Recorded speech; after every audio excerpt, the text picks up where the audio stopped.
Bismillahirrahmanirrahim. Di pertemuan lalu kita telah baca tentang kalimat iyyaka na'budu wa iyyaka nasta'in. Ingat harakatnya menggunakan hamzah ya. Iya, ada tasydidnya. Iya, ingat bukan iya. Kalau tidak ada tasydidnya maka berarti dhau'us syamsi, itu sinar matahari. Ingat ya, dhau'us syamsi, sinar mentari. Maka kita tambahkan tasydid ya dalam bacaan, karena dalam bacaannya memang ada tasydidnya. Iyyaka na'budu wa iyyaka nasta'in.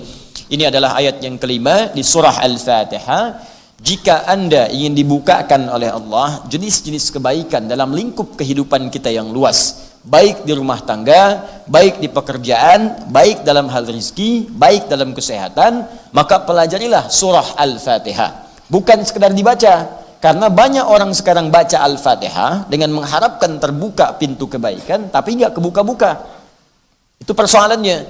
Ada orang baca Al-Fatihah dengan harapan yang sakit sembuh, ternyata nggak kunjung sembuh. Ada harapan kemudian rezeki terbuka, nggak kebuka-buka. Ada harapan diterima lamaran, belum ada tanda-tanda gitu kan. Nah, padahal Al-Fatihah udah tiap malam dibacain, betul? Gitu ya. Baca, nggak muncul misalnya. Apa penyebabnya? Lamaran kerja belum diterima, prospek belum terbuka. Boleh jadi cara membacanya tidak disertai dengan ilmunya. Cara membacanya tidak disertai dengan mengamalkan isinya. Karena itu terkait berkelindan. Untuk itulah Al-Imam Al-Bukhari ketika membuka kitab beliau di Sahih Al-Bukhari dalam pembahasan Kitabul Iman dari 97 pembahasan, kitab keduanya setelah Bad'ul Wahyi itu Kitabul Iman, dibuka oleh beliau al-imanu qaulun wa fi'lun. Iman itu ada perkataan dan ada pada perbuatan, bersanding antara perbuatan dengan perkataan itu mesti bersanding beriringan. Jadi kalau Anda cuma berkata saja tapi tidak mengamalkan, berbuat apa yang dikatakan itu, maka tidak akan keluar kemudian sambungannya kepada Allah Subhanahu wa taala. Imannya nggak ada pancarannya. Di pancaran yang nyambung ke Allah itu iman. Ya bukan sekedar perkataan, di iman yang dilihat. Sedangkan iman itu pekerjaan hati yang dibuktikan lewat perbuatan. Ingat. Karena itu ketika iman disebutkan dalam pelajaran akidah kita, al-imanu iqrarum bil lisan wa tasdiqum bil qalbi. Ya. Tasdik pembenarannya di hati, dibuktikannya lewat apa? Diucapkan di lisan, kemudian pemantapannya di hati, dibuktikan kemudian wal amalu bil jawarih, dengan anggota tubuh kita. Nah, itu poinnya. Karena itu ketika Nabi menyebutkan kunci amalan, kuncinya di hati, di sumber iman itu.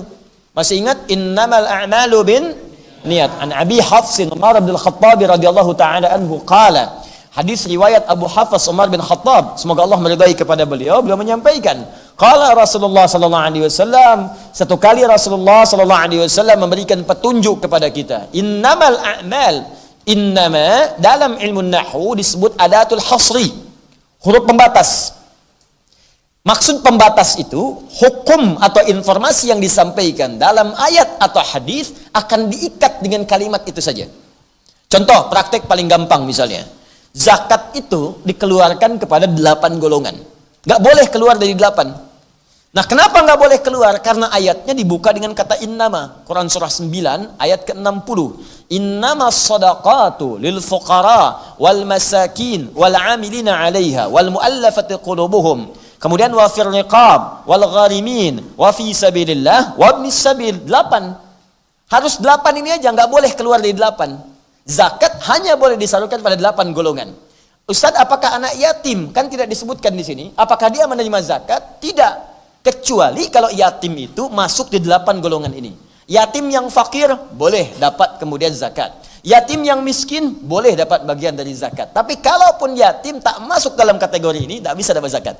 8. Kenapa? Karena dibuka dengan kalimat innama. Innama hanya boleh zakat itu dikeluarkan pada golongan berikut. Nah, artikan kembali ke hadis, innamal a'malu binniyat. Amal itu hanya akan dilihat oleh Allah dan diberikan balasannya. Balasan itu bisa jawaban dari doa, bisa pahala. Begini, Anda berdoa nih, ya Allah, mohon mudahkan urusan saya. Ya, ketika Anda berdoa kan perbuatan, amal namanya. Nah, itu hanya akan dijawab oleh Allah bergantung pada niat kita dalam berdoa seperti apa. Tulus nggak? Benar nggak mohon berdoa kepada Allah? Kalau dalam bahasa Al-Qur'annya nanti ada getaran-getaran yang berbeda, nyambung dengan Allah, harapan yang kuat, keinginan yang tajam, seperti di Quran surah ke-7 ayat 205. Wadhkur rabbaka fi nafsika. Fi nafsika tuh. Ya, wadhkur rabbaka, kalau kamu punya masalah, sebut nama Rabbu, minta. Fi nafsika, dan kuatkan dalam jiwamu dengan imanmu. Jangan cuma di lisan. Kalau cuma di lisan, anak kecil pun bisa minta begitu. Ya Allah, aku minta mainan, tapi kan gak nyampe dalam jiwanya. Ya, Anda kalau mau berdoa, bedakan dengan anak-anak kecil, rasakan dalam jiwa, minta yang benar. Hadirkan dalam jiwa kita. Itu yang dimaksud innamal a'mal, sungguh semua perbuatan itu bin niat, kembali kepada niat. Niat itu amalan hati. Inti dari niat itu iman kita. Imannya. Salat juga begitu, bukan dilihat gerakannya. Gerakan mesti benar secara fikih, tapi yang paling menentukan pahala bukan fikihnya, tapi tauhidnya, imannya. Makanya ada orang benar rukun fikihnya, tapi bermasalah niatnya, itu disebut celaka oleh Al-Quran. Ya. Orangnya benar, takbir sampai salam sempurna, cuman yang nggak sempurna amalan hatinya. Begitu dia sholat, ada yang salah dalam jiwanya. Yang benar itu kan ibadah, ingin dilihat Allah, namanya ihsan. Anta'budallaha ka'annaka tara, fa illam takun tarahu fa innahu yarak. Ini kuncinya. Di hadis Muslim, nomor hadis yang ke-8. Ihsan itu engkau beribadah kepada Allah Subhanahu wa taala. Dan engkau merasakan diawasi oleh Allah, walaupun kau tak mampu melihatnya, tapi yakini engkau dilihat oleh Allah. Jadi orang ibadah itu pengen dilihat Allah, bukan pengen dilihat orang. Ibadah yang ingin dilihat Allah disebut ihsan namanya. Orangnya muhsin. Ibadah yang ingin dilihat oleh orang lain disebut riya namanya. Karena itu ketika ada orang salat yang riya, turun kecaman, fawailul lil musallin, celaka orang salat. Jangan sampai di sini berhenti menafsirkannya, nanti bahaya kalau dipotong. Jangan sholat, oi, cilaka. Tidak. Bukan. Cara memahaminya bukan begitu. Jangan seperti orang liberal cara berpikirnya, suka memotong ayat. Tidak, ya. Teruskan ayatnya. Kalau mau dipahami sampai sini, cara berpikirnya begini. Celaka orang sholat, kata Allah. Bayangkan, yang sholat saja berpeluang celaka, apalagi yang enggak sholat. Nah, siapa orang yang celaka itu? Teruskan supaya paham. Ya, fawailul lil musallin alladzina hum an salatihim sahun, yang lalai ketika salat. Tapi lalai ini bukan persoalan kemudian rakaat, bukan. Bukan ketika imam sujud kemudian bangun, yang makmum masih sujud juga gitu ya. Karena ngantuk atau karena yang lain misal. Ya, atau karena fikihnya tidak sempurna. Takbirnya misalnya enggak sempurna, ruku'nya kurang lurus, bukan itu persoalannya. Alladzina hum yuraun, yaitu orang yang saat beramal riya, dia pengen dilihat oleh orang lain. Ini yang bermasalah imannya. Ya, sama juga dengan yang tadi, sedekah, riya, ada disebut sia-sia di Al-Quran surah kedua ayat 264, paling kiri sebelah bawah di mushaf.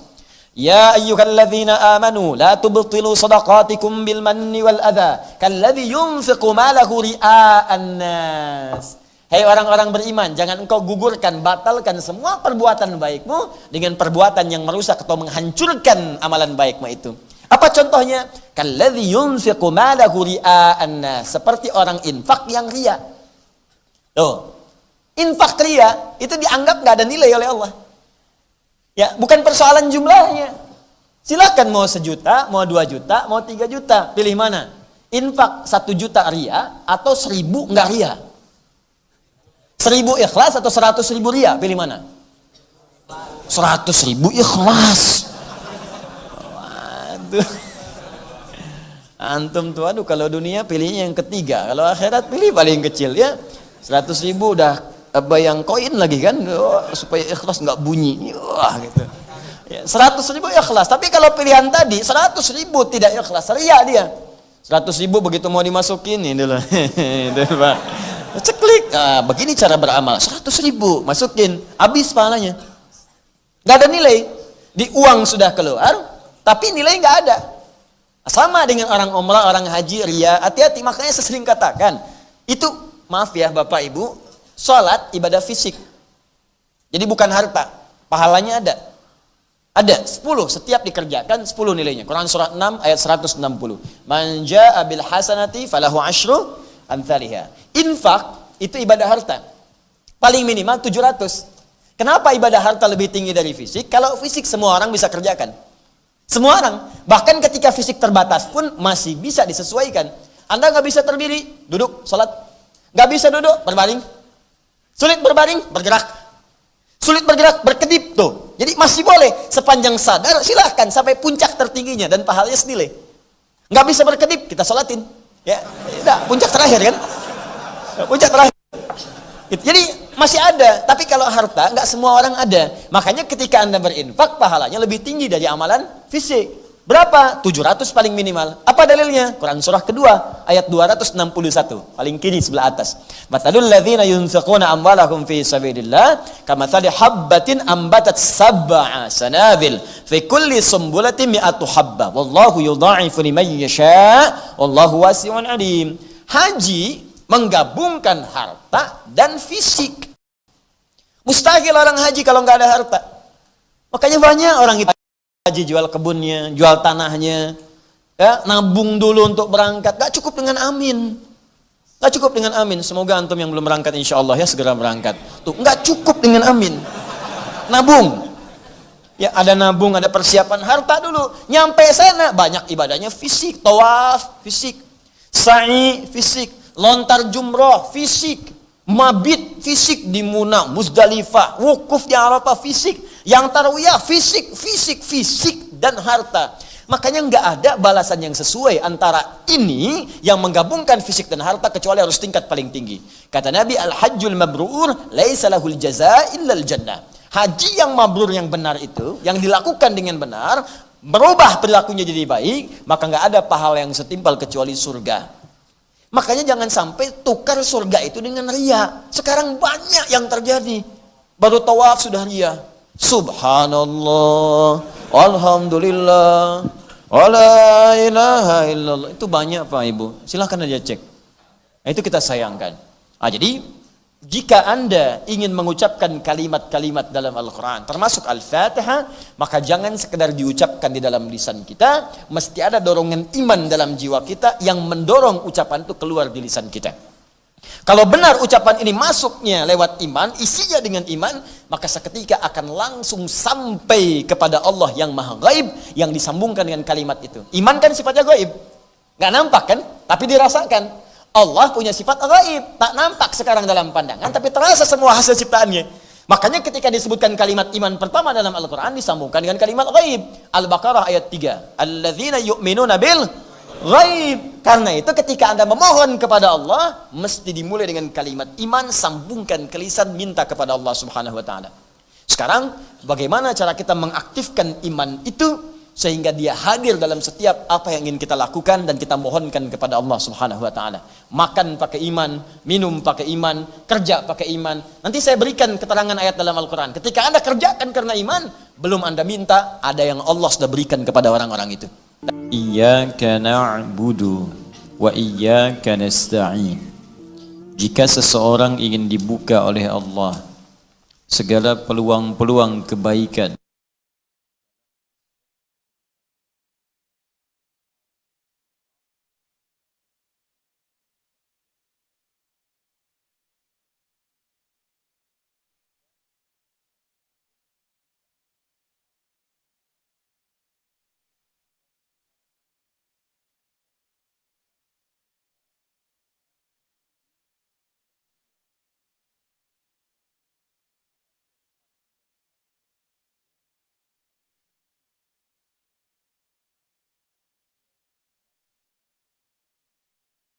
dan pintu-pintu kebaikan.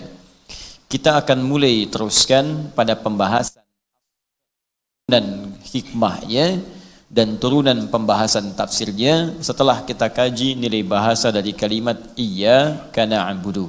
Di pertemuan yang lalu kita telah bahas kalimat na'budu dengan makna ibadah, yaitu al-khudu', ada kepatuhan, ketundukan dan makna-makna lain yang telah kita uraikan. Sekarang kita akan sambungkan dengan kalimat iyyaka na'budu, seperti apa maknanya, yang dengan itu akan membuka peluang pintu kebaikan yang kita harapkan. Saya coba tuliskan sejenak kalimat dimaksud. Bismillahirrahmanirrahim. Kalau sebagian sisi dari tempat ta'lim ini tak nampak terlihat, baik yang di ruangan ataupun yang di luar, juga ada layar insyaallah bisa tampak, nanti bisa direview ya, Anda bisa lihat nanti di akun official, lihat kembali atau buka mushafnya sehingga di mushaf itu terlihat nampak jelas tulisannya. Paham ya? Baik, saya tuliskan. Ini kelihatan? Belum ya? Jadi saya tulis dulu Bu, baru Ibu bisa lihat ya. Bismillah. Nah ini papan tulisnya seperti iman. Ya, kadang bergoyang, kadang kuat, kadang tidak ya. Kalau sedang kuat kokoh tulisannya. Kalau sedang goyang ya lemah kemudian kita ibadahnya. Oh iya betul. Ya, saya besarkan supaya nampak jelas terlihat. Ya, iya, ya. Ya, iyyaka. Iyyaka, kemudian na'budu. Nah, ya. Iyyaka na'budu. Baik. Sekarang perhatikan sebentar, saya berikan dasar ilmunya dulu. Ini kalimat disebut kalimat balaghah namanya. Tingkat tinggi. Kalau kalimat standar bahasa manusia biasa, dia akan berkata begini, na'budu iyyaka. Itu kalimat manusia biasa. Jadi kalau kita belajar bahasa Arab sampai ke tahap ilmunya, ketika menemukan kalimat ini, iyyaka na'budu, orang Arab pasti sepakat, ini bukan kalimat manusia nih. Ini bukan kalimat manusia. Karena mustahil ada manusia mengucapkan kalimat ini. Ini pasti ya sebuah firman bukan bersumber dari manusia tapi bersumber dari Rabbul Izzah, pencipta makhluk di alam semesta ini. Ya, karena kalimatnya berbeda dengan susunan kalimat manusia biasa. Nanti kalau Anda biasa baca Al-Qur'an, apalagi belajar dengan ilmunya, bahkan jangankan bahasa Arab, ilmu mantik saja, ilmu logika, Anda akan langsung simpulkan ini bukan karya manusia. Dan ini bukan makhluk, ini pasti firman Allah yang beda dengan bahasa makhluk. Ini apa lawan dari kata hidup? Apa lawan dari kata senang? Baik, senang lawannya apa? Sedih. Apa lawan dari kata kaya? Miskin. Nah, manusia, ya manusia. Baik, apa lawan dari kata tambah? Kurang. Itu manusia. Sekarang Quran surah ke-14 ayat 7. La in syakarotum la azidannakum. Kalau kalian bersyukur, aku akan tambah nikmat untuk kalian, tambah. Wala in kafartum, tapi kalau kalian enggak syukur, ingkar. Lawan dari tambah apa? Kurang kan? Kalau bahasa manusia, aku akan kurangi. Tapi karena Allah yang firmankan, bukan dikurangi, karena sifat Allah enggak pernah mengurangi nikmat. Sifat Allah tidak akan pernah mengurangi nikmat sebagai seorang hamba. Kalau sudah diberikan, sempurna diberikan takarannya. Wallazi qaddara fahada. Dia akan menentukan berapa nikmat bagi seorang hamba, diberikan petunjuk bagaimana menggunakan nikmat itu. Tapi kalau petunjuknya nggak dipakai, kata Allah nih, saya berikan harta, pakai untuk cari surga. Sebagian pakai untuk nafkah, kehidupan keluarga, sebagian rencanakan untuk masa depan, sebagian gunakan untuk cari akhirat, gunakan infak, sedekah dan sebagainya. Kalau Anda keluar dari garis itu, inna azabi lasyadid, saya ancam kamu dengan hukuman. Ya, itu kalimat Tuhan, kalimat Allah. Nah, walladzi adhaka wa abka. Dialah Allah yang menjadikan manusia tertawa kemudian menangis. Lawan dari tertawa, menangis. Amata wa ahya wa annahu huwa amata wa ahya. Dialah Allah yang menjadikan manusia itu wafat dan hidup. Ya, hidup lawannya wafat. Tapi ketika Allah berkata, perhatikan kalimatnya, wa annahu huwa aghna wa aqna. Dan dialah Allah yang menjadikan manusia kaya dan cukup. Padahal bahasa manusia kaya dan miskin. Tapi ketika Allah berfirman kaya dan cukup, karena nggak ada Allah punya keinginan membuat hambanya miskin, nggak ada. Yang ada cukup Pak. Miskin itu ketika seorang hamba nggak pernah merasa cukup, maka miskin dia.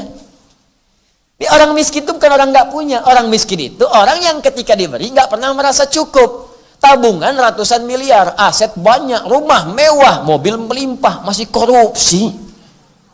Itu orang miskin tuh, karena nggak pernah merasa cukup. Ya, yang nggak punya mobil saja bisa ke masjid. Yang dikasih sepeda, kasih mobil, kasih motor, masih belum cukup juga itu semua mengantarkan dia ke masjid. Miskin orang itu. Miskin. Jadi jangan bangga kalau harta Anda banyak, rumah Anda mewah, tapi itu belum mengantarkan Anda untuk ibadah. Berarti Anda masih miskin. Karena Anda belum merasa cukup mendapatkan wasilah untuk mengantarkan ibadah. Harusnya berpikirnya itu lebih dalam lagi. Ini orang banyak banget yang kaya ya, nggak punya sepeda, masih ke masjid, kaya. Artinya dia nggak butuh sepeda, dia nggak butuh motor, dirinya aja udah cukup mengantarkan dia ke masjid. Ini orang miskin banyak, udah punya pesawat belum ke masjid juga. Mau pakai apa? Itu cara berpikir pakai iman tuh begitu. Nah, sekarang ini kalimat, kalau kalimatnya kalimat manusia, na'budu iyyak, itu standar. Kami akan menyembahmu. Ya, tapi ketika ini berubah kalimatnya dengan firman bahasa Allah Subhanahu wa taala. Perhatikan kalimatnya. Iyyaka na'budu. Dalam bahasa ilmu balaghah disebut taqdim wa ta'khir. Ada yang diawalkan, ada yang diakhirkan. Lebih spesifik lagi, ketika kita ingin mengkhususkan sesuatu dan mengawalkannya, mengedepankan sesuatu yang spesifik, maka berubah ilmunya dalam balaghah disebut dengan al-ikhtisas. Hukum ikhtisas namanya. Saya berikan dulu ilmunya supaya paham. Saya tidak ingin Anda menghafal. Kalau menghafal mudah. Jangankan Anda, anak kecil 3 tahun, ajarkan iyyaka na'budu wa iyyaka nasta'in. Hafal.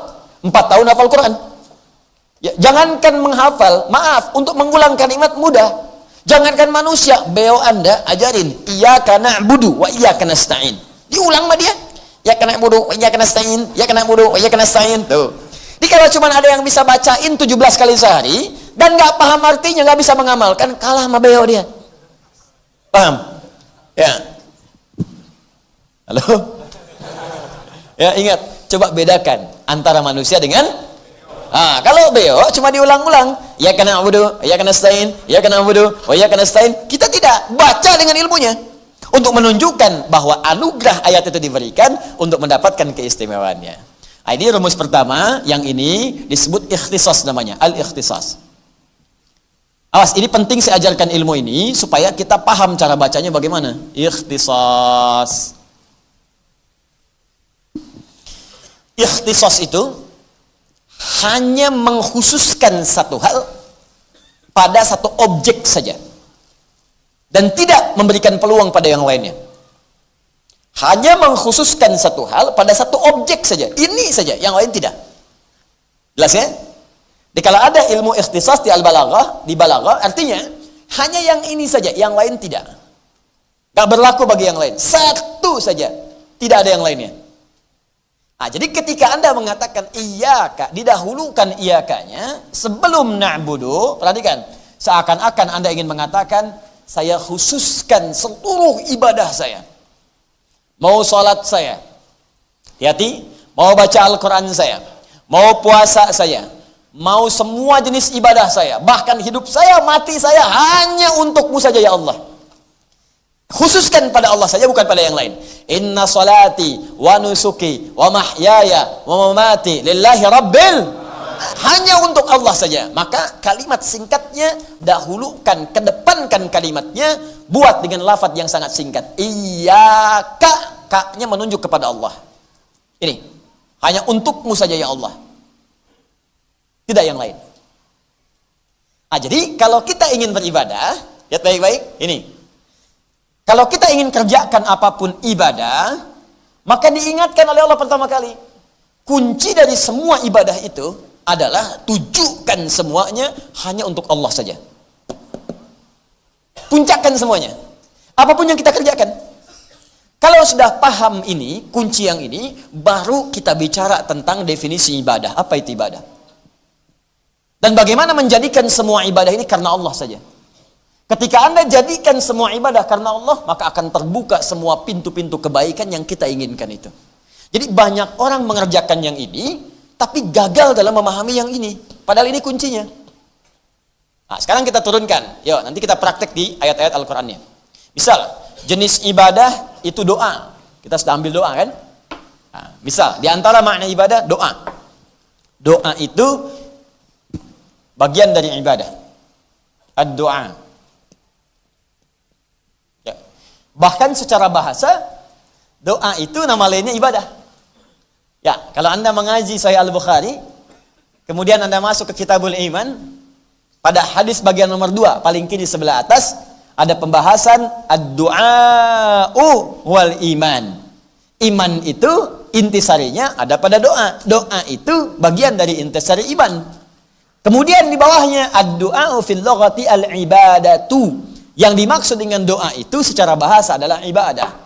Karena itu ketika Allah berfirman di Quran surah ke-7 ayat 180, wa qala rabbukum ud'uni astajib lakum. Rabbmu berfirman kepadamu, ya, awas, berdoalah kepadaku, maka aku akan menjawab. Innal ladzina yastakbiruna an ibadati. Sungguh orang-orang yang sombong yang tidak mau berdoa kepadaku.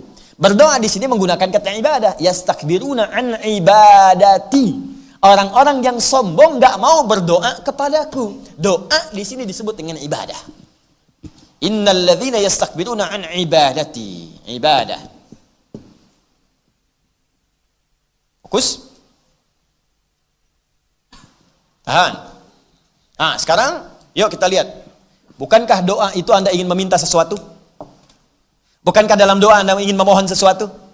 Ya Allah, mudahkan urusan saya. Ya Allah, lancarkan bisnis saya. Ya Allah, lancarkan ujian saya. Bukankah ingin dibuka semua pintu kebaikan? Baik. Apakah setiap orang yang berdoa akan cepat dikabulkan? Ya Allah, sembuhkan penyakit saya. Ya Allah, sembuhkan penyakit tetangga saya. Apakah akan dibuka semua itu dengan cepat oleh Allah Subhanahu wa taala? Belum tentu. Kunci pertama, jika doa Anda ingin segera dijawab oleh Allah Subhanahu wa taala, maka yang pertama, jadikan doa itu bagian dari ibadah kita kepada Allah Subhanahu wa taala. Pahami dengan ibadah. Bukan sekedar bicara. Ya Allah, besok saya mau bekerja, ya Allah lancarkan pekerjaan saya. Tidak. Jadikan doa bagian dari ibadah. Karena bagian dari ibadah maka punya adab. Apa adab yang pertamanya? Tujukan semua itu, niatkan semua itu dengan berpasrah, khususkan hanya kepada Allah saja. Tidak kepada yang lain. Nah, bagaimana caranya? Contoh, yuk kita mulai pelan-pelan. Buka Al-Quran, surah ketiga, Ali Imran, ayat ke-38, paling kanan sebelah atas. Ya, paling kanan sebelah atas. Quran surah ketiga, Ali Imran, ayat 38. Alhamdulillah.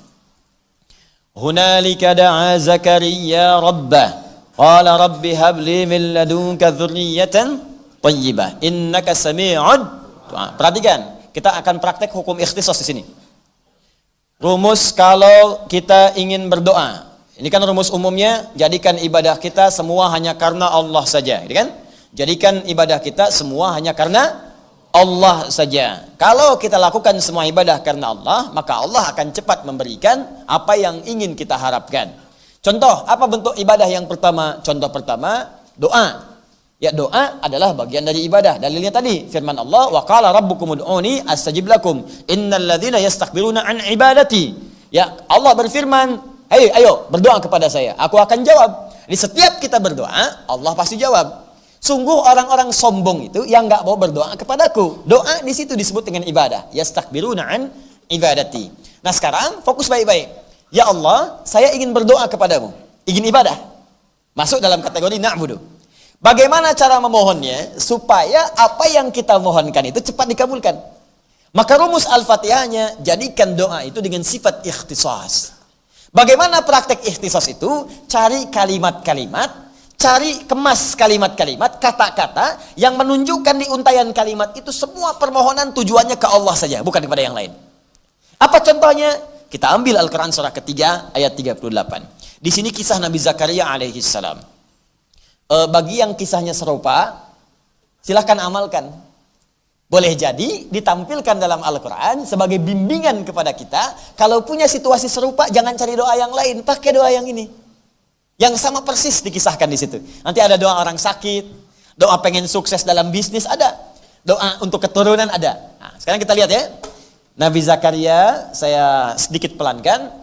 Beliau itu diuji oleh Allah, sebagaimana banyak kita ketahui, dengan sudah berumah tangga cukup lama, diberikan gambaran di surah Maryam surah 19, dari ayat kedua khususnya sampai ayat 9 itu, dengan kondisi fisik yang sudah melemah. Ya, kemudian rambutnya sudah memutih. Ya, kemudian fisiknya sudah letih. Wasta'ala ra'su syaiba. Ya, wasta'ala ra'su syaiba. Ya Allah, ini fisik saya sudah letih, rambutnya sudah memutih. Walam akum bidu'aika rabbi syaqiyya. Ini dalilnya. Kaf ha ya ain sad. Dzikru rahmati rabbika 'abdahu Zakaria. Kata Allah, "Hei kalian semua, Ingat baik-baik, perhatikan ayat ini, perhatikan surat ini. Aku akan sebutkan kepada kalian sebagian dari rahmatku kepada hambaku, namanya Zakaria. Idnada rabbahu, ketika ia bermohon berdoa kepadaku, kepada Allah, kepada Rabbnya. Ya, Rabbi anni massaniya idnada rabbahu anni, ketika ia bermohon kepada Rabbnya, perhatikan kalimatnya. Ya Allah, aku sudah letih. Fisikku letih, rambutku sudah memutih. Apa kaitan dengan dalil doanya? Walam akum bidu'aika rabbi syaqiyya. Tapi dalam keadaan fisikku letih, rambutku sudah memutih, aku tak putus asa dalam berdoa kepadamu. Doa, ini bagian dari ibadah. Tahan.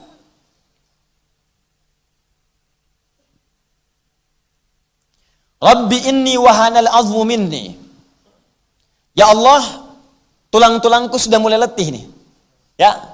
Kemudian diteruskan ke rambut sifatnya, washta'ala ra'su syaiba, rambut sudah memutih. Jadi Anda bayangkan, walam akum bidu'aika rabbi syaqiyya. Tapi sejak aku berumah tangga sampai keadaan seperti ini, aku diuji belum punya keturunan, aku tak pernah putus asa dalam berdoa. Coba lihat ya kalimat ini.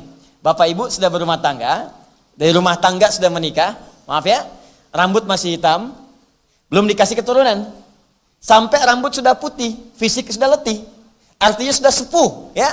Tapi dalam kondisi itu pun masih yakin dengan Allah, nggak pernah berpikir yang lain, nggak pernah minta-minta kepada yang lain, masih yakin. Saya khususkan doa saya kepada Allah saja, saya yakin pasti dijawab. Ini adab yang pertama. Jadi ikhtisas yang pertama itu, kalau Anda ingin memohon sesuatu, maka hadirkan puncak harapan kita yang paling dalam hanya kepada Allah saja. Walaupun situasi yang dihadapi oleh kita, kata orang mustahil. Ya, biarin aja orang bilang apa. Ini Nabi Zakaria lebih dahsyat lagi. Rambut memutih, fisik sudah letih, istrinya divonis oleh medis sudah monopos dan mandul. Jadi kata medis gak mungkin punya keturunan. Tapi apa yang menjadikan beliau kemudian begitu yakin doanya akan dikabul? Ini ikhtisas ini. Mustahil bagi manusia, tidak ada yang mustahil bagi Allah Subhanahu wa taala. Maka dihadirkan puncak keyakinan yang paling dalam, saya ingin khususkan permohonan pada Allah saja yang tidak punya batas mustahil dalam kehidupan. Setelah ada keyakinan kuat ini, baru kalimatnya muncul. Perhatikan kalimatnya di Quran surah ketiga ayat 38. Fokus baik-baik. Hunalika da'a Zakaria rabbah. Maka di mihrab itu Nabi Zakaria bermohon kepada Rabbnya. Qala rabbi habli min ladunka dzurriyyatan thayyibah innaka sami'ud du'a. Fokus baik-baik. Ya, saya terjemahkan dulu. Qala rabbi habli. Ya Allah yang tidak punya batas dalam pemberian, mohon anugerahkan kepadaku keturunan. Min ladunka, dari sisimu saja. Karena orang lain mengatakan kau nggak mungkin punya keturunan. Secara medis ditolak. Secara klinis mustahil. Maka aku tinggalkan mereka, aku khususkan permohonanku kepadamu saja. Perhatikan baik-baik. Innaka sami'ud du'a. Ini yang pengen saya jelaskan. Ini yang dimaksud ikhtisasnya. Innaka sami'ud du'a.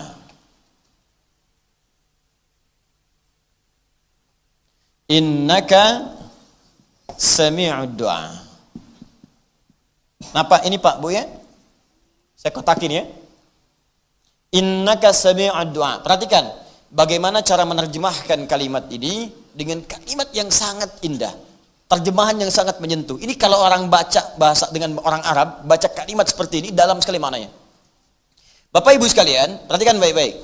Pertama, di sini digunakan penguat nun taukid. Inna. Harfu nasbin. Wa taukidin. Tansibul isma wa tarfa'ul khabar. Harfu nasbin, huruf yang menasabkan. Kalau di ilmu nahwu menasabkan kalimat setelahnya menjadi fathah. Tapi kalau di ilmu lughah ini bukan sekedar menasabkan, menjadikan harokat setelahnya fathah. Misal, inna setelahnya ada masjid, harokat di ujungnya fathah. Innal masjida, pasti a, fathah, fathah, fathah. Itu nahwu. Tapi kalau ngaji ilmu lughah, nasbin itu artinya menguatkan, menancapkan sesuatu kepada jiwa. Orang Arab mengatakan nasabar rajulu asahu alal ardi. Seorang lelaki menancapkan tongkatnya ke bumi begini. Tancap, kuat. Sehingga gak goyah. Nah, kalau kalimat menggunakan inna, itu artinya kita ingin mengungkapkan sesuatu dengan kuat. Saking kuatnya kita tancapkan keyakinan dalam hati kita. Ya, jadi kalau dalam bahasa kita begini, ya Allah, saya yakin seyakin-yakinnya. Dan saya tancapkan keyakinan itu di hati saya. Kak, cuman Engkau ya Allah. Sami'ud doa, yang pasti mendengar doa saya. Jadi saya tancapkan keyakinan itu di jiwa saya. Hanya Engkau yang pasti mendengar doa saya. Kalau pada yang maha mendengar saja tidak mengabulkan, di sini ikhtisasnya. Kalau pada yang maha mendengar saja tidak mengabulkan, lantas kepada siapa lagi aku mesti memohon? Dalam sekali. Jadi ketika mengkhususkan sesuatu minta kepada Allah, dicarilah oleh Anda semua kalimat yang sangat menyentuh, yang dengan kalimat itu sulit rasanya untuk mengelak. Dan sulit rasanya untuk ditolak. Ya, bagaimana Allah bisa menolak dengan kalimat seperti ini? Perhatikan, ya Allah, aku tancapkan keyakinan yang paling dalam. Bahwa hanya Engkau yang maha mendengar doa saya. Kalau yang maha mendengar saja tidak mengabulkan doaku, lantas kepada siapa lagi aku mesti meminta?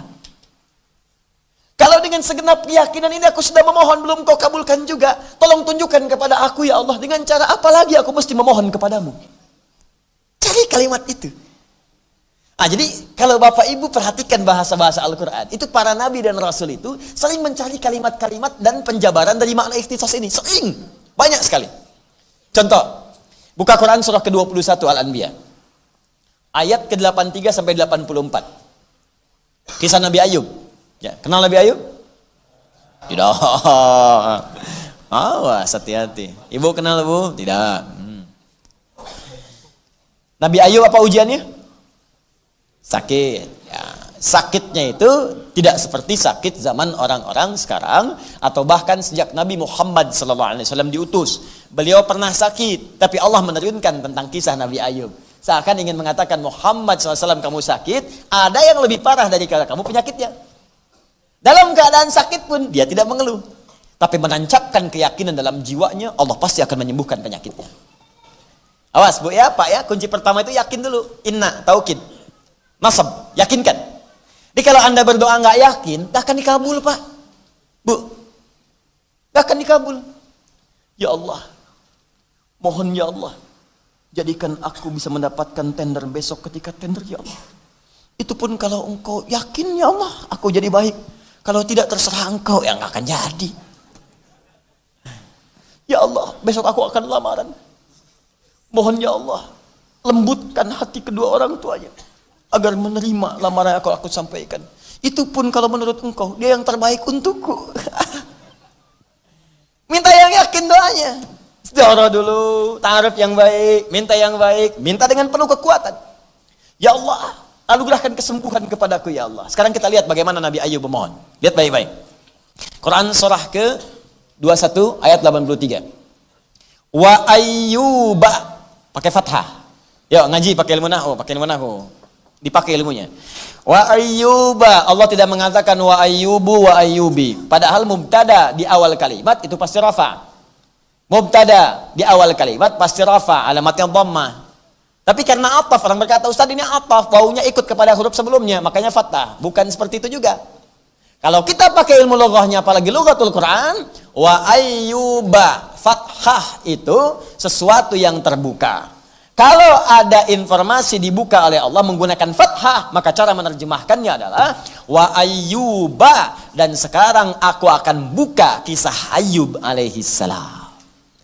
Saat aku uji dia dengan penyakit yang paling berat yang pernah dirasakan olehnya, tak pernah dialami oleh orang sebelumnya, tak akan dirasakan oleh orang setelahnya. Nah, sekarang perhatikan baik-baik. Iznada rabbahu, ketika beliau saat sakit itu tidak putus asa berdoa kepada Allah Rabbnya. Doa sakit nih Bu, Pak. Awas, hati-hati, fokus. Anni massaniyad-durru wa anta arhamur rahimin. Ya Allah, penyakit itu telah mulai melukaiku, maksudnya mengganggu aku untuk memaksimalkan ibadah kepadamu. Oh, indah. Nih kaidah yang ketiga. Satu, yakin. Ingat kan? Sudah tadi ya? Kalau berdoa mesti Yakin. Dua, cari kalimat yang indah, yang menyentuh, yang seakan-akan kalau disampaikan gak ada peluang untuk ditolak.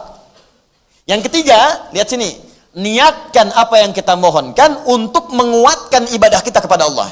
Kaidah ketiga, niatkan apa yang kita mohonkan untuk menguatkan ibadah kita kepada Allah, maka ini akan cepat dijawab. Perhatikan kata Nabi Ayub, Rabbi, awas, idnada rabbahu anni massaniyadurru wa anta arhamur rahimin. Ya Allah, penyakit ini sudah mengganggu saya untuk bisa beribadah dengan sempurna kepadamu. Ini Nabi Ayub itu ketika diuji dengan penyakit, ada yang mengatakan 20 tahun. Ada yang mengatakan lebih dari itu. Ada yang mengatakan 17 tahun. Istrinya berkata, Papa itu kan Nabi. Papa itu Rasul. Minta sama Allah supaya disembuhkan. Ditanya sama Ayub pada istrinya. Kata Nabi Ayub, berapa lama kita kaya? 20 tahun. Berapa lama kita kemudian bahagia? 20 tahun. Berapa lama kita sehat? 20 tahun kurang lebih. Sekarang berapa lama saya diuji dengan penyakit ini? 7 tahun. Ada jawaban 5 tahun. Kata Ayub alaihissalam, nanti aja. Kalau sakitnya, ujiannya sama-sama dengan sehat. Sama lamanya, sama-sama 20 tahun. Nanti aja, kalau ujian miskin kita, sama-sama dengan kaya kita 20 tahun. Kita diuji kaya 20 tahun santai aja. Kenapa baru diuji miskin 7 tahun sudah mengeluh? Bukankah dua-duanya sama datang dari Allah? Nanti kalau ujian kemiskinan kita sama dengan kaya kita jumlahnya 20 tahun, baru aku memohon kepada Allah. Malu rasanya, dikasih kaya 20 tahun, kita biasa-biasa. Dikasih miskin baru 7 tahun sudah mengeluh, aku malu kepada Allah. Ayub ahli surga, teman-teman. Nabi Rasul dikasih miskin 7 tahun tidak mengeluh. Antum Nabi bukan, Rasul bukan. Baru gagal proyek sekali saja sehari dan hidup tuh masih cukup, masih sudah bikin status. Apakah engkau sudah tidak menyayangiku lagi ya Allah?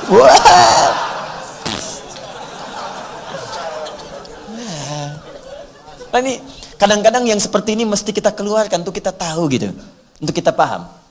Nah, yang menarik begini, tapi ketika penyakit itu mulai mengganggu beliau untuk ibadah. Kalau urusan dunia biasa, tapi ketika mulai mengganggu ibadah, sudah nggak enak lagi, sudah mulai terganggu kekhusyuan, baru minta kepada Allah. Anni massaniyadhur, ya Allah, ini penyakit sudah menyakiti saya, mengganggu saya nih. Bukan karena ke fisiknya saja, ibadah saya jadi nggak sempurna. Nah, jadi diniatkan kesembuhan itu untuk mendukung ibadahnya. Lalu disambung dengan kalimat yang indah, wa anta arhamur rahimin. Sedangkan engkau ya Allah, Tuhan yang paling sayang kepadaku. Kalau yang paling sayang kepadaku saja tidak menyembuhkanku, lantas kepada siapa lagi aku mesti meminta? Tuh. Beginilah, Anda itu paling perhatian kepada saya dibanding yang lain. Lantas saya punya persoalan, saya datang kepada Anda. Saya katakan begini, akhi, antum itu orang yang paling perhatian pada saya. Saya sedang punya masalah. Kalau yang paling perhatian seperti antum saja nggak bantu saya, lantas kepada siapa lagi saya mesti minta bantuan? Kira-kira ketika mendengar perasaan begitu, padahal belum minta apa-apa, ketika Anda mendengar kata-kata saya begitu, Anda ingin semakin semangat membantu atau meninggalkan dia? Pasti memberi perhatian. Apalagi Allah yang maha memperhatikan. Nabi Ayub berkata, ya Allah, engkau yang paling sayang dengan saya. Kalau yang paling sayang saja tidak mengabulkan saya, tidak memperhatikan saya, tidak menyembuhkan saya, lantas kepada siapa lagi saya mesti meminta? Dan saya pun saat minta ini ya Allah, bukan untuk dari dunia, untuk ibadah kepadamu. Kalau untuk minta ibadah saja tidak engkau permudah, lantas bagaimana saya mesti ibadah kepadamu? Tuh. Jadi kalau Anda mau minta kepada Allah, jangan cari dunia. Perkuat ibadah kita. Kumpulkan akhirat kita. Ya Allah, saya selama ini sudah berusaha untuk sholat. Namun saya khawatir ya Allah kalau saya wafat, saya belum bisa menunaikan perintahmu untuk berzakat ya Allah. Berikan saya kemampuan sebelum wafat untuk berzakat ya Allah. 25 juta aja. Gitu, cerdas. Mintanya dengan cerdas. Zakat 25 juta itu, zakat itu berapa persen? 2,5%. Artinya kalau minta zakat 2,5% nilainya 25 juta, dikasih oleh Allah berapa?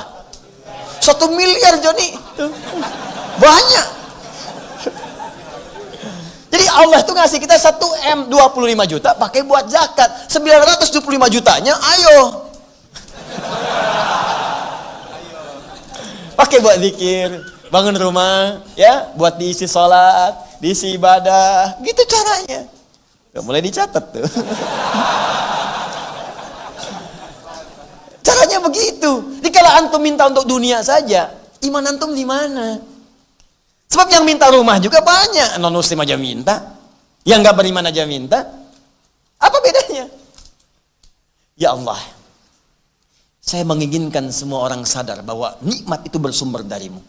Berikan aku kesempatan untuk membuktikan, ya Allah, bahwa dengan kendaraan pun aku bisa beribadah kepadamu.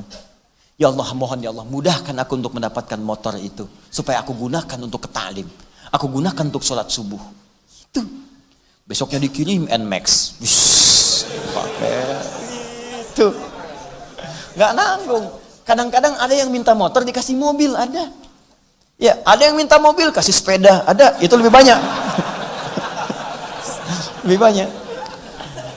Jadi yang pertama, ikhtisas ini ada 3 ya. Pertama, niatkan dengan utuh. Tujukan hanya untuk Allah saja. Yakin. Yakin dulu. Kalau keyakinan nggak ada, susah. Yang kedua, cari kalimat-kalimat yang menyentuh, yang lembut. Ya. Sama Nabi Isa kan begitu juga ketika umatnya salah kan? Ya Allah, ya Allah, jika engkau ingin menghukum mereka, in tu'adzibhum fa innahum ibaduk. Kalau engkau ingin hukum mereka karena salah, mereka hambamu ya Allah. Tapi kalau engkau ampuni mereka ya Allah, maka engkaulah memang yang maha penyayang dalam kehidupan ini. Kalau engkau mau hukum mereka ya Allah, itu hambamu. Gini nih cara nariknya supaya gampang dipahaminya. Ibu bapak punya anak, nakal banget. Ya, sampai merusak nama baik dan sebagainya. Bapak marah. Tiba-tiba mau mukul. Begitu mau mukul, datang ustadz mengatakan, Pak, seburuk-buruknya itu anak, ketika bapak mau mukul, itu kan anak bapak juga. Bukankah bapak yang meminta kepada Allah supaya dia lahir? Bukankah bapak yang menyayang-nyayangnya dari sejak kecil?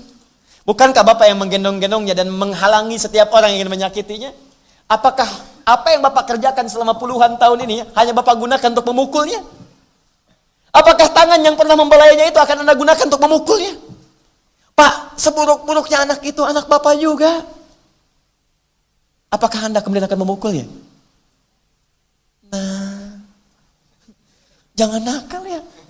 Gak jadi mukul Pak. Ini pukulannya.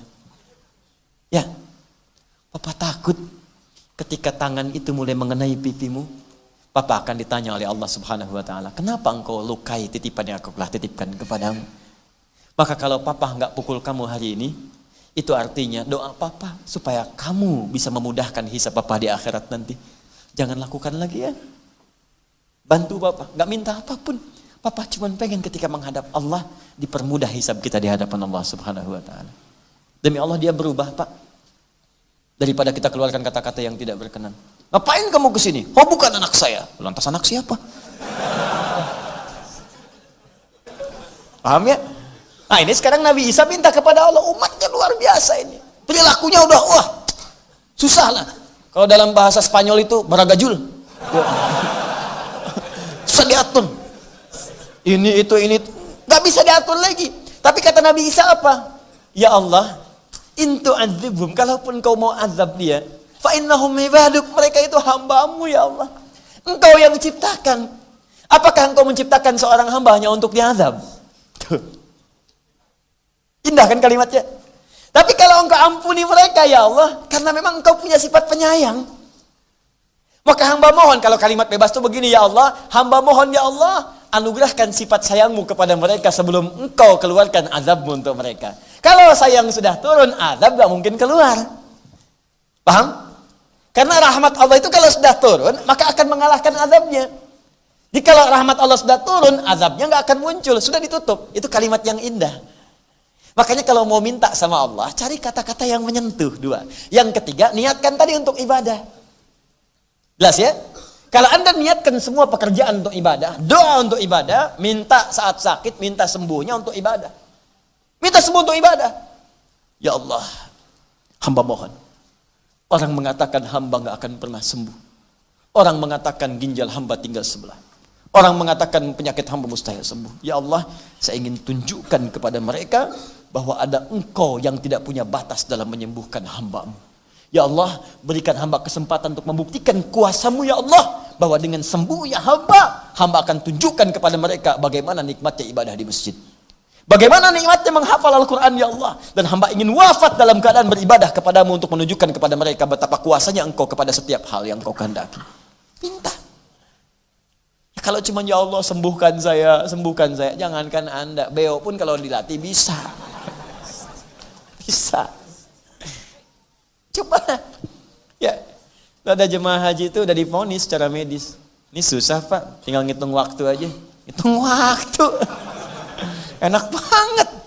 Waduh, kayak penjaga kematian aja gitu kan, ngitung waktu. Ya, teman-teman dokternya mengatakan, udah Pak, tapi saya mau haji. Bapak kondisi begini, ikhtiar. Ya udah, sekalian gak usah persiapan apa-apa. Ini ihram saya, kain kafan saya. Ini kisah nyata teman-teman. Ini kain kafan saya katanya, saya bawa. Jika Allah berkehendak saya wafat saya di sana. Jika tidak, saya akan kembali. Kata dokternya, ya Pak, ini sih secara medis paling lama ya sepekan 2 pekan. Berangkat ke sana. Alhamdulillah.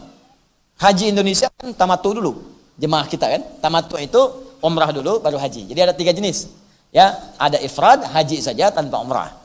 Ada qiran, ya haji dulu baru umrah. Ada tamattu, umrah dulu baru haji. Nah, ke sana itu tamattu dulu, umrah dulu, tawaf dulu. Tawaf. Muntah.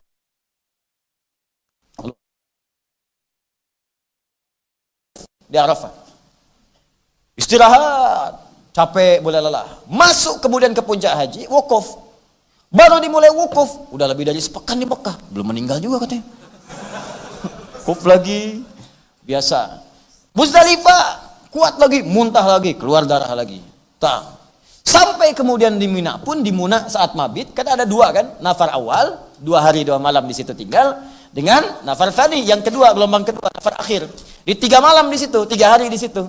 Dia pengen ambil yang sempurna, saya pengen 3 hari. Kalaupun saya wafat, sempurna saya kerjakan sampai yang terakhir. Bismillah. Jadi begitu dikerjakan, tuntas selesai haji, 40 hari, belum meninggal juga. Dokter bilang saya meninggal, tapi perasaan saya lebih enak. Pulanglah kemudian ke Indonesia dalam keadaan selamat, sentosa, sejahtera. Sampai di rumah, dicek di medis, sembuh penyakitnya Pak. Sembuh. Pekan depannya, dokter yang vonis tadi, dia yang meninggal. Ini kisah nyata. Orang tadi udah jogging ke alun-alun, udah putar-putar. Dokter yang vonis, kayaknya tinggal ngitung hari Pak, dia yang meninggal. Saya bayangin malaikat Israel kayaknya senyum-senyum aja, ente duluan. Gitu. Makanya saya sering katakan, kematian itu bukan ukuran kita. Tugas kita itu cuma ibadah. Sampai waktu itu tiba. Makanya kalau pengen semangat ibadah, bayangkan setiap hidup, mungkin hari ini saya wafat, makanya tambah semangat ibadahnya. Itu. Dan maksiat akan ditinggalkan, sebab ketika terfikir berbuat maksiat, membayangkan wafat gak akan jadi. Mau minum, minuman haram, bagaimana kalau saat minum ini wafat? Mau tanda tangan proyek yang tidak jelas, bagaimana kalau saat tanda tangan itu wafat? Mau gibah, bagaimana saat gibah itu wafat? Nah itu maksiat akan tinggal, selesai. Dan kembali kepada Allah. Nah inilah yang disebut dengan ikhtisas. Jadi rumusnya iyyaka di sini bukan sekedar dibaca, bukan sekedar kalimat hanya kepadamu, bukan. Tapi turunkan 3 rumus tadi. Yakinkan pada diri kita. Tadi kalau dalam kalimat Quran itu inna, tancapkan di hati kita hanya Allah yang akan mengabulkan doa kita. Itu poin yang paling utama. Kalau keyakinan sudah sempurna di situ, cari kalimat-kalimat yang indah. Seperti tadi Nabi Zakaria, seperti Nabi Ayub, seperti juga Nabi Isa alaihissalam, seperti puncaknya Nabi Muhammad sallallahu alaihi wasallam. Azizun alaihi ma anittum, harisun alaikum bil mu'minina raufur rahim. Nabi Muhammad sallallahu alaihi wasallam. Yang terakhir, yang ketiga, ini yang paling penting, niatkan permohonan itu untuk mendukung ibadah kita kepada Allah Subhanahu wa taala. Paham? Baik. Nah, sekarang saya baca dulu kitab ini. Kalau kita mau mulai berdoa, misal saya minta kuliah lancar sukses. Saya minta juga pekerjaan lancar bagus. Saya minta juga rumah tangga nyaman, baik dan sebagainya. Bagaimana cara kita meminta kepada Allah Subhanahu wa taala? Yuk kita mulai. Bismillahirrahmanirrahim. Wa qala na'budu. Adapun yang dimaksud firman Allah na'budu. Ya, na'budu. Binunil jama'ati walam yaqul a'budu. Di situ ada nun menunjuk kepada makna jama, dan Allah tidak mengatakan a'budu yang berarti saya. Nah, lihat sini. Fokus. Jadi ada na'budu, ada a'budu. Bedanya yang pertama menggunakan nun ini, yang kedua menggunakan hamzah a. A itu singkatan dari ana. Singkatan dari apa? Ana, artinya saya. Ana, ya, artinya siapa? Saya. Ya, Mas Muka, Ana. Siapa namamu? Ana. Ya, karena namanya Ana Suharna. Dia, Mas Muka, Ana. Namanya siapa? Ana Suharna. Ana, saya. Nah, singkatan dari nahnu. Nahnu. Kami, kita. Ya, kami, kita. Perhatikan. Bapak Ibu kalau sholat, ya, baca Al-Fatihah. Kalau Anda sholatnya sendirian, munfarid, ya, sholat sendirian. Setelah Maliki Yaumiddin, bacanya apa? Iyyaka na'budu. Na'budu, na-nya kan dari nahnu. Kami, kita. Kalau kami, kita, banyak atau sedikit? Banyak. Kalau sendirian, saya pakai hamzah, a'budu. Pertanyaannya, kenapa Anda sholat sendirian pun bacanya na'budu? Kenapa tidak baca a'budu? Hanya kepadamu ya Allah, aku menyembah. Hanya kepadamu ya Allah, aku ibadah. Kenapa kalimatnya menggunakan nahnu? Iyyaka na'budu walam yakul, kata muallif ini, kata Syekh Tantawi, kenapa Allah tidak mengatakan walam yakul a'budu? Kenapa kita tidak diperintahkan mengatakan iyyaka a'budu, tapi diperintahkan mengatakan iyyaka na'budu dengan nun yang berfungsi nunul jamaah, nun yang menunjukkan makna jamaah. Apa fungsi dari nun ini? Apa faidahnya? Apa hikmah dan maksudnya? Yuk kita baca. Liyadulla ala anna al-ibadata liyadulla ala anna al-ibadata ahsanu ma takunu fi jama'atil mu'minin. Pertama, kenapa nun ini muncul dalam kalimat na'budu ibadah? Bukan ingin menunjukkan tunggal atau banyak dalam meminta, tapi menunjukkan motivasi, isyarat kepada kita bahwa akan lebih bagus ibadah itu ketika dikerjakan berjamaah. Contoh, kalau kita tarik kalimat ibadah ini kepada sholat, ya, sholat bagian dari ibadah. Apa dalilnya? Quran surah ke-20 ayat 14. Innani anallahu la ilaha illa ana fa'budni. Kata Allah, saya Allah, tidak ada Tuhan selain saya. Maka buktikan saya Tuhan. Caranya sembah saya, fa'budni. Wa aqimis sholata lidzikri. Cara menyembah saya, tunaikan sholat. Di sholat itu bagian dari ibadah. Saat kita sholat, kita sedang menyembah Allah. Nah, kenapa saat sholat kita mengucapkan na'budu, tidak mengucapkan a'budu? Ada pelajaran di huruf nun itu bahwa ketika Anda mengerjakan sholat, maka ibadah itu akan terasa nyaman, terasa enak, terasa termotivasi kalau dikerjakan berjamaah dibandingkan sendirian. Maka nun di sini bukan ingin menunjukkan saya atau banyak. Ketika kita mengatakan kami menyembah, bukan kami di situ menunjukkan saya. Jadi banyak, bukan. Maksudnya nun di sini memberikan keterangan kepada kita untuk motivasi. Dorongan, isyarat supaya kalau ingin ibadah, usahakan beribadah dengan berjamaah. Maka ketika Anda berjamaah, ibadah itu akan terasa lebih ringan ditunaikan. Satu. Kedua, akan menambah kekhusyuan dan mengabaikan lupa saat menunaikannya dibandingkan sendirian. Contoh, kenapa puasa Ramadan lebih ringan dikerjakan daripada puasa sunnah? Nah, karena semua orang Islam puasa. Semua mengerjakan bareng-bareng. Karena semua puasa, terasa ringan mengerjakannya. Bahkan yang nggak pernah puasa pun tiba-tiba nyampe maghrib, tahan. Walaupun tiap jam nanya. Udah. Tiap jam nanya. Yang paling hebat, belum mulai subuh aja, udah nanya buka. Baru sahur tuh, subuhnya belum mulai, puasa belum dimulai. Maghrib hari ini jam berapa? Maghrib. Padahal subuh aja belum. Anda bayangin, ada yang begitu. Ya, makanya kan dalam setiap iklan-iklan di TV itu kan ada puasa 20 hari lagi, lebaran sepekan lagi, lebaran 3 hari lagi. Sebetulnya iklan itu iklan menunjukkan bahwa imannya belum maksimal.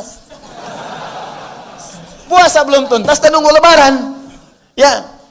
Ya, ini pelajaran saja gitu kan, bukan ingin menunjukkan iklan atau bukan, tapi ingin menunjukkan dalam pandangan nilai-nilai fikih ada sesuatu yang harus disempurnakan di situ.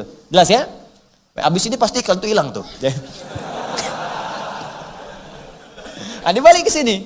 Nah, jadi ini menarik. Jadi orang yang nggak biasa puasa pun bisa tahan. Bisa tahan.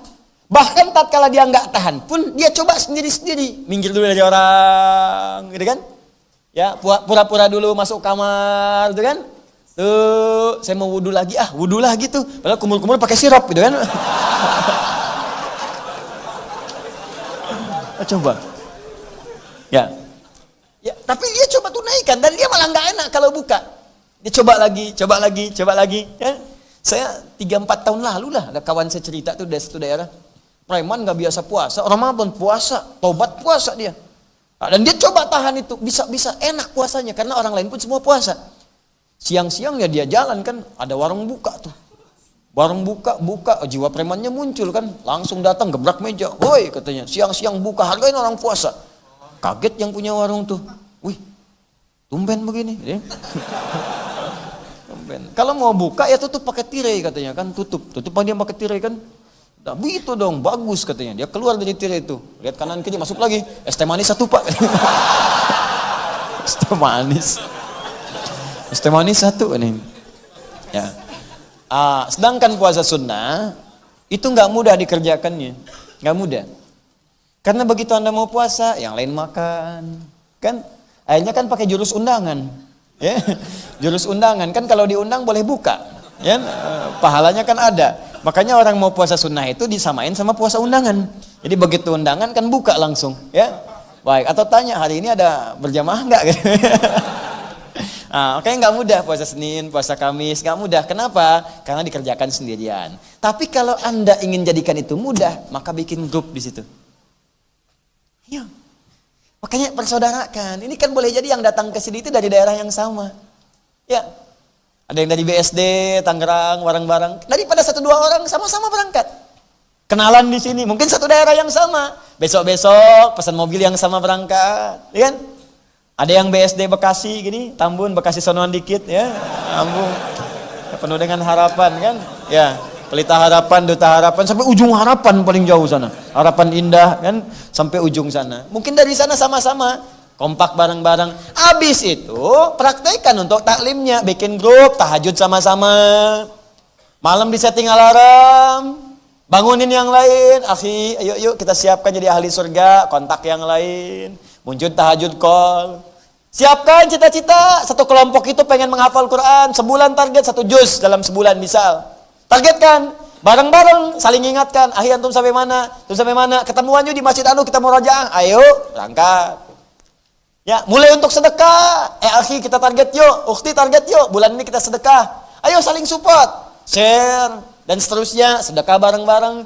Besok kita puasa yuk. Ayo, entar dulu. Besok hari apa? Jumat? Oh enggak, Senin. Senin puasa bareng-bareng. Karena kalau udah kompak begitu ringan enak.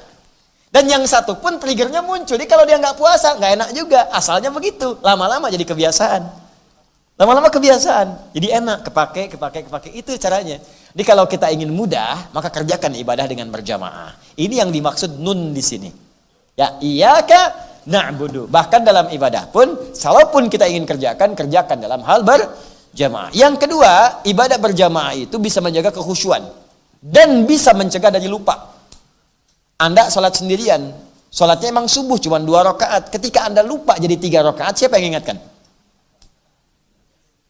Tapi kalau sholat berjamaah, imam lupa, makmum ingatkan. Ya kan?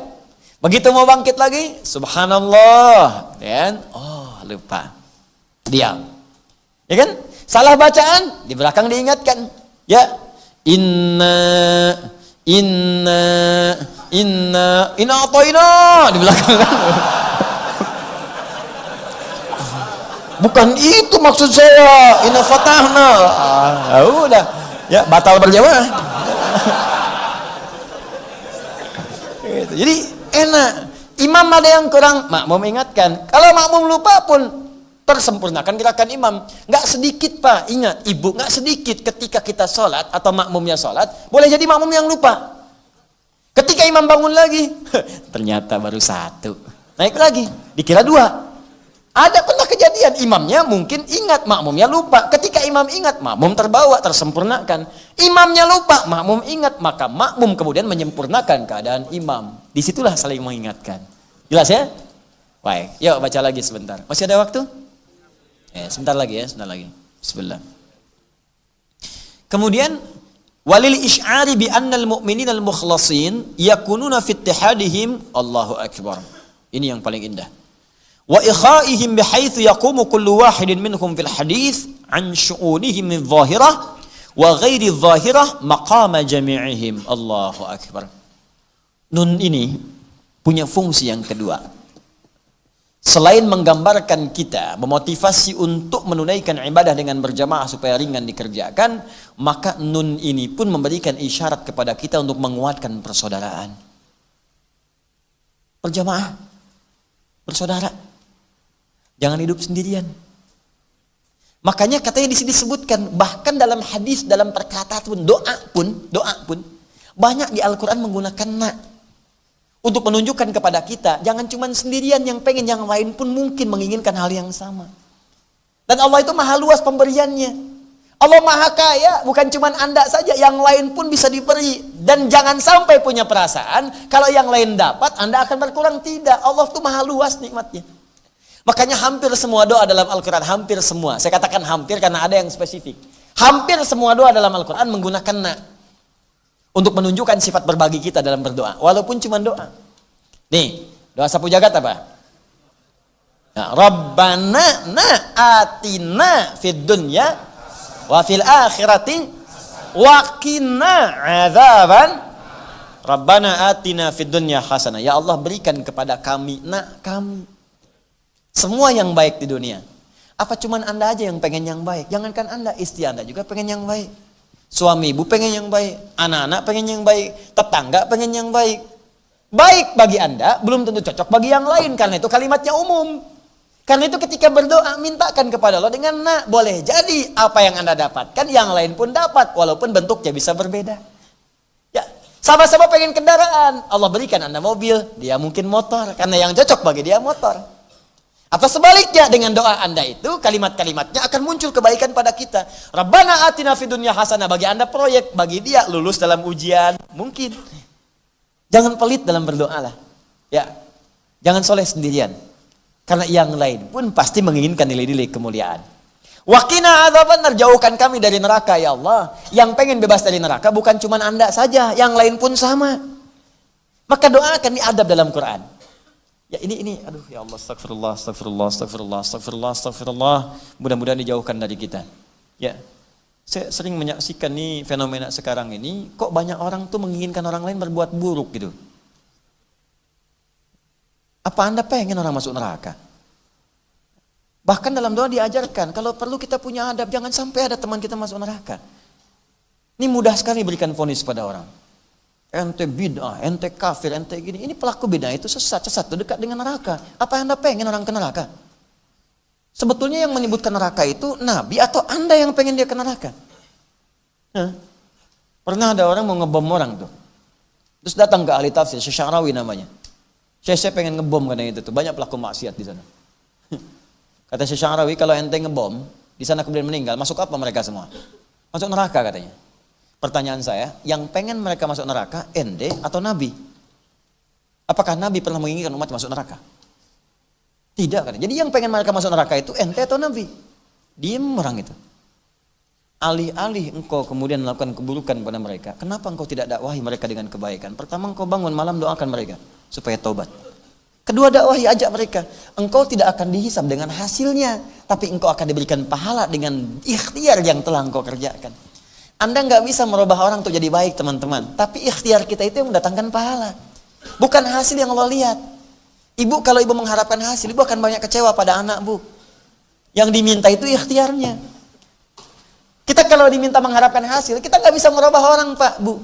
Nggak bisa. Ikhtiar kita. Doakan tetangga kita. Doakan kawan kita, ajak dia. Jangan lihat kapan dia berubah. Hak Allah. Kewajiban Allah untuk memberikan itu. Kita nggak punya hak dan kewajiban di situ. Kewajiban kita cuma berdoa. Berdoa, berikhtiar, sudah selesai. Pahala datang dari situ. Paham ya? Nah, ini yang penting kita lakukan sekarang. Ini ada sesuatu yang banyak salah. Ini banyak menghukum orang. Sehingga mudah berbuat keburukan sekarang ini. Nggak sepakat, sudah, tembak. Nggak sepakat, tusuk. Nggak sepakat, bom. Nggak sepakat ini. Ya Allah, ini mau jadi apa gitu kan? Mau jadi apa? Yuk, jadilah orang baik lah, berusaha jadi baik. Kalau tak mampu berlomba dengan orang soleh berbuat baik, berlombalah dengan para penjahat untuk bertobat. Sekarang banyak orang penjahat tobat. Masa yang baik mau jadi jahat? Malu sama penjahat yang udah tobat. Diketawain sama mereka nanti. Baru jadi penjahat, gue udah tobat. Malu, banyak penjahat yang tobat jadi dai lagi sebagiannya. Ya malu kita.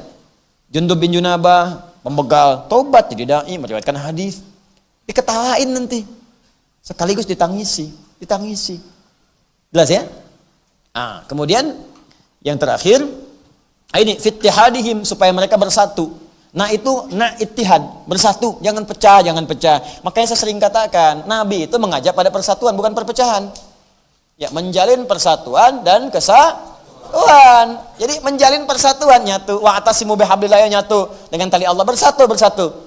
Yang beda-beda itu dipertemukan perbedaannya. Apa perbedaannya? Apakah furu atau usul? Kalau usul dasar gak boleh beda. Kalau beda dakwahi supaya sama. Tapi kalau furu toleran di situ. Cuman karena beda kunut, yang satu kunut satu tidak, jangan pecah. Cari sumbernya. Dalilnya apa yang kunut? Ini. Yang gak kunut apa dalilnya? Ini. Oh, rupanya perbedaannya di dalil, cara memahaminya. Ada dalil. Dua-duanya boleh. Yang salah itu yang gak sholat subuh.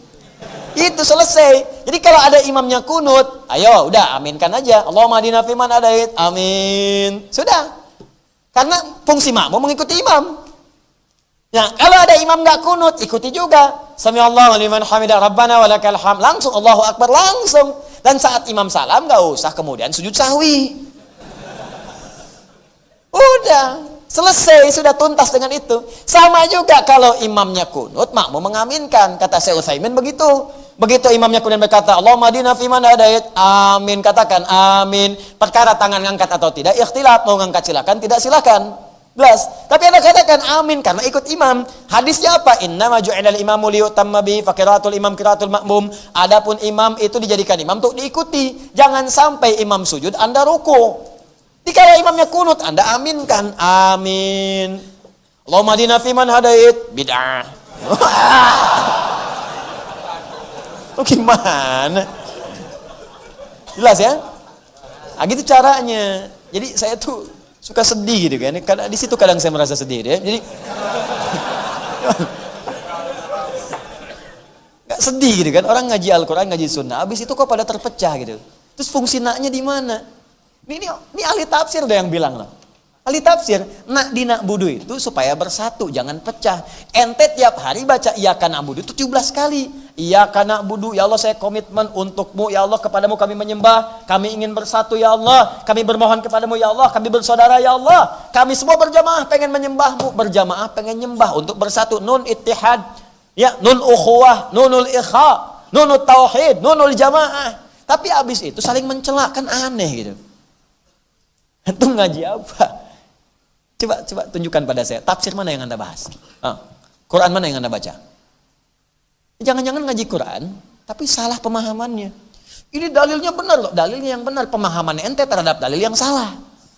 Ini jangan sampai pemahaman Anda yang keliru menjadikan Anda menghukumi dalilnya. Dalilnya benar. Ustadz ini dalilnya ini seperti ini. Memang Pak dalilnya benar. Cuman pemahaman Bapak ada dalil itu yang salah. Coba ngaji dulu, coba baca ini. Saya nggak bisa bahasa Arab. Ya baca aja nggak bisa. Terus Anda menghukumi orang. Ya. Nah, jadi begitulah. Jadi ngajinya yang benar, kitabnya dibaca. Ini kadang-kadang baca kitabnya dengan fasbaka yufasbiku fasbukan. Ya. Itu ilmu sorobnya begitu. Fasbaka yufasbiku fasbukan. Tabayatubu yutuban gitu kan. Nah, hari ngaji yang benar, baca kitabnya yang bagus, duduk.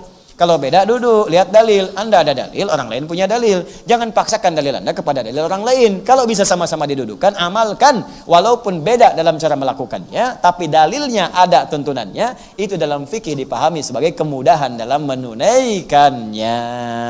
Paham? Las. Kemudian terakhir, kalimat terakhir. Fahum kama qala Nabi sallallahu alaihi wasallam, maka nun ini apa yang tadi saya sampaikan sebagai nunul jamaah, nun ittihad, nun persatuan, nun jamaah dalam ibadah, nun persaudaraan yaitu ikha, ini terambil dari isyarat kalimat Nabi sallallahu alaihi wasallam. Ya, apa kata nabinya? Al-mu'minuna tatakafa'u dima'uhum wa yas'a bi dhimmatihim adnahum wa hum yadun 'ala man siwahum. Allahu akbar. Al-mu'minuna, orang-orang yang beriman, imannya itu benar. Kalau benar imannya, tatakafa'u dima'uhum, maka akan saling melindungi, menjaga darahnya. Ya, jaga. Ini nggak ada orang beriman itu saling melukai. Apalagi mohon maaf kemudian saling menumpahkan darah, itu patut dipertanyakan imannya ada di mana itu. Ya, awas hati-hati itu. Ada ancaman dalam Al-Quran, orang yang sengaja merencanakan pembunuhan pada orang beriman, itu ancamannya neraka jahanam. Neraka jahanam. Ya, ada di Quran surah keempat tuh, An-Nisa ayat 92-93. Jadi saat Anda masuk ke ayat itu, wa may yaqtul mu'mina muta'ammida, siapa yang sengaja merencanakan pembunuhan pada seorang beriman, fajazauhu jahannam, maka balasan yang setimpal untuknya adalah neraka jahanam. Jadi kalau ada orang merencanakan pembunuhan nih pada orang beriman, mau pakai apapun caranya, saya bom dia nih, besok dia keluar jam berapa, keluar dari mobil gimana, saya tusuk dia nih, ya, saya tembak dia nih, saya bom dia nih, awas. Dan itu yang direncanakan misalnya orang beriman masih bersyahadat kepada Allah, hati-hati. Ya, mau semaksiat bagaimana dan sebagaimanapun, misalnya ada turunan-turunan, tapi Anda sengaja merencanakan untuk bunuh orang tanpa runtutan yang benar, tanpa kaidah-kaidah yang diperkenankan, maka kata Allah langsung fajazauhu jahannam, maka balasan yang setimpal neraka jahanam. Pertanyaan saya, di mana ada orang muslim beriman berencana masuk neraka jahanam? Apa ada orang muslim ini punya rencana masuk neraka jahanam? Apapun profesinya, maka saya ingatkan, ini karena sayang saya, siapapun Anda mau penjabat, Anda mau polisi, Anda mau tentara, Anda mau rakyat, hati-hati, jangan sepelekan nyawa. Jangan sepelekan, karena taruhannya neraka. Demi Allah saya katakan, Anda itu wafat Anda akan meninggal. Sehebat-hebatnya Anda ragu tembak, ketika mengeksekusi dan kemudian dia wafat yang ditembak itu, yang menembak pun akan wafat juga. Penjahat yang membunuh akan dibunuh juga. Jadi jangan pernah menyepelekan nyawa, karena Anda pun akan wafat. Awas, perbedaan itu dari perilaku, yang membunuh dengan yang dibunuh. Ketika yang dibunuh itu wafat dan besok lusa Anda wafat juga, Anda bisa ditertawakan oleh yang dibunuh itu, oleh yang terbunuh. Ente bunuh saya dulu ya, ente mati juga. Ente bunuh saya waktu sholat, ente dibunuh waktu maksiat. Ente bunuh saya ini waktu saya berzikir kepada Allah, Anda diwafatkan malaikat maut itu saat sedang bermaksiat di hadapan Allah Subhanahu wa taala. Makanya hati-hati. Apapun Anda profesinya, jangan sepelekan nyawa. Karena sekarang ini kayaknya nyawa itu murah sekali. Beda pendapat, tembak orang. Beda pendapat, benturkan orang. Beda pendapat, bunuh. Neraka jahanam. Siapa yang punya cita-cita begitu? Awas, fajazauhu jahannama. Awas. Khalidan fiha, kekal di dalam yang akan keluar. Kekal di dalamnya. Wa ghadiballahu alaihi, Allah murka kepadanya. Wa la'anahu, dilaknat dia oleh Allah. Wa 'adda lahu 'adzaban 'azima, dan dijanjikan, janji Allah itu enggak mungkin diingkari. Ya, janji Allah enggak mungkin diingkari. Innallaha la yukhliful mi'ad. Ini kaidahnya. Jadi kaidah janji Allah itu Ali Imran ayat 9. Allah enggak mungkin mengingkari janji. Kalau manusia tidak. Kau yang memulai, kau yang mengingkari. Ya, kau yang memulai, kau yang mengakhiri. Kau yang berjanji, kau yang mengingkari. Jadi manusia itu bisa janji, bisa ingkar, Allah tidak. Begitu berjanji, pasti terjadi. Orang yang sengaja berusaha membunuh orang lain, terbunuh dia dan dia beriman, maka masuk neraka, kekal di dalamnya, lipat ganda. Lipat ganda itu begini, kalau ada orang dilempar misalnya pakai batu, batunya sebesar ini, tutup spidol. Nah, segini ya, tek. Ya sekecil-kecil dia batu jahanam, tembus juga, gitu kan? Tapi yang kalau dilipat gandakan, batunya sebesar masjid. Ya udah, mau jadi apa tuh? Nanti lihat. Nah, maka hati-hati. Maka dari itu, saya sampaikan kalimatnya di sini. Ketika kita baca begini, iyyaka na'budu, coba baca dengan baik, baca dengan hati yang benar. Apakah nun itu sudah kita fungsikan belum dalam kehidupan? Jangan-jangan Pak Ibu, doa itu belum terjawab karena fungsi nun itu belum hadir dalam hidup kita. Anda berdoa tapi seling mencela orang. Di mana fungsi nunnya di situ? Makanya mungkin doa itu belum terjawab tuh karena itu. Anda berdoa di situ tapi nggak pernah pasrah kita kepada Allah. Mungkin itu yang belum terjawab. Anda berdoa minta tapi ibadah itu belum semangat untuk jamaah. Mungkin di situ persoalannya. Dipakai nunnya, pakai ilmunya. Ya. Ini tatakafa'u dima'uhum wa yas'a bidhimmatihim adnahum, dan saling memperhatikan. Melihat. Makanya saat sang berjamaah itu lihat kanan kirinya, kenalan dari mana. Makanya dulu zaman Nabi itu ada orang ke masjid selesai urusannya. Yang lapar dapat makanan, selesai. Ya, yang haus dapat minuman, selesai. Lihat, kami coba semaksimal di sini nih. Ya, ada orang jauh-jauh gitu kan. Gak bisa pulang langsung, tinggal sini. Itu Allahu Akbar. Jangan dikira itu ibu-ibu yang panitia ini ibu-ibu biasa. Demi Allah saya katakan, itu ibu-ibu luar biasa itu. Sampai dilihat berapa yang ada di sini. Dicari Pak malam-malam, mana yang masih buka. Kadang nyarinya pun yang paling enak, paling bagus. Hokben buka enggak Hokben? Hokben. KFC ada enggak? Tapi jangan sampai nginep semua di sini deh. Alisan, kajian, nginep aja Hokben. Tidak. Saya langsung infokan, berapa banyak Bu? 100 warteg aja. Tuh, cari, itu sampai begitu Pak. Carikan solusi. Jadi inilah Islam, indahnya itu begitu. Ya saya tuh, Allah, gimana ya cara memahaminya? Tiap hari baca, ya kana abudu, tapi berselisih terus. Ya ribut terus. Ya kapan kita mau majunya? Jadi kalau melatih diri sendiri aja belum baik, bagaimana kita mengharapkannya lebih besar daripada itu? Jelas ya? Nah terakhir, wahum yadun alaman siwahum, dan mereka itu membela kepada yang yadun itu gambaran di kekuatan, bela, tolong, bantu, yang lemah kita bantu, kan? Jaga dirinya, lindungi, saling berkasih sayang, itulah Islam. Dan 3 kalimat ini tatakafa'u, ya, tatakafa'u dima'uhum wa yas'a bidhimmatihim adnahum wa hum yadun alaman siwahum. 3 makna ini digambarkan dengan 1 huruf saja oleh Al-Quran. Nah, iyyaka na'budu. Jadi kalau benar iyyaka na'budunya, maka muncullah kalimat setelahnya sebagai jawaban. Wa iyyaka nasta'in. Wa iyyaka nasta'in. Kapanpun Anda nasta'in, punya kebutuhan, punya persoalan, punya problem, kalau na'budunya benar, kata Allah, wa iyyaka nasta'in. Katakan, ya Allah, kepadamu saja kami memohonkan segala kebutuhan kami. Maka apa jawab Allah? Hadza baini wa baina abdi wa li abdi ma sa'ala. Ini perjanjian antara hambaku dengan aku. Jika benar apa yang ia lakukan dengan na'budunya, maka apapun yang ia butuhkan seketika aku akan berikan. Bahkan ada orang belum minta langsung diberi. Jadi kalau semakin tinggi na'budunya, semakin benar. Gini-gini cirinya. Ada orang ngejar fardu, Anda ngejar sunnah. Ya orang baru mikirin fardu, Anda udah mikirin sunnah. Isya jam berapa? Yang ini tahajud jam berapa ya? Orang nanya Ramadan, kapan Ramadan tahun ini? Dia udah nanya, ayamul bid tanggal berapa jatuhnya? Kapan sunnahnya? Kapan Seninnya? Kapan kemudian? Orang nanya, ente udah zakat belum? Dia udah mikirkan kapan saya infak nih. Udah punya agenda, besok saya infak ke sini. Besok saya sedekah ke sini. Semakin tinggi puncak ibadahnya, maka Allah turunkan sifat aunnya, pemberiannya, maunahnya kepada orang yang minta. Sebelum dia minta, langsung dipenuhi kebutuhannya. Sehingga seakan-akan dia tidak punya kesulitan. Padahal bukan nggak punya, sebelum minta dikasih. Tuh. Makanya kadang-kadang orang nggak sadar kalau Allah itu mencukupkan kebutuhan dia karena amalan dia. Nggak ada yang sia-sia. Ya mulai saat ini berubah. Tapi tadi kembali dasarnya keyakinan kita. Karena itu dibuka dengan kalimat dzalikal kitabu la raiba fi. Jangan ragu, kalau ragu nggak akan dapat.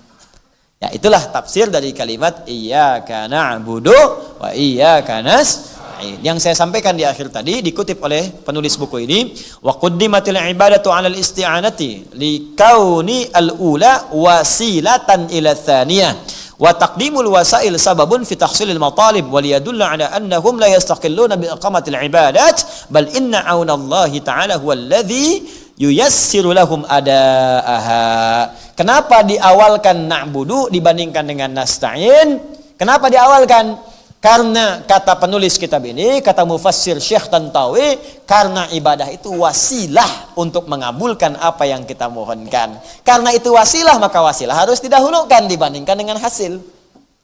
Ya, Anda nggak mungkin datang ke sini kalau tidak ada wasilah kendaraan. Kendaraan itu wasilah. Mustahil nyampe kalau nggak diantarkan oleh kendaraan ke sini. Kaki kita wasilah, kalaupun nggak ada kendaraan jalan, wasilahnya jalan.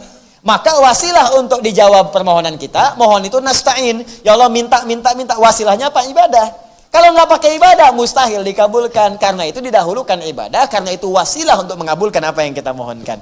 Sekaligus untuk menegaskan kepada kita, mustahil kita bisa ibadah kalau tidak ditolong oleh Allah Subhanahu wa Ta'ala. Paham di sini?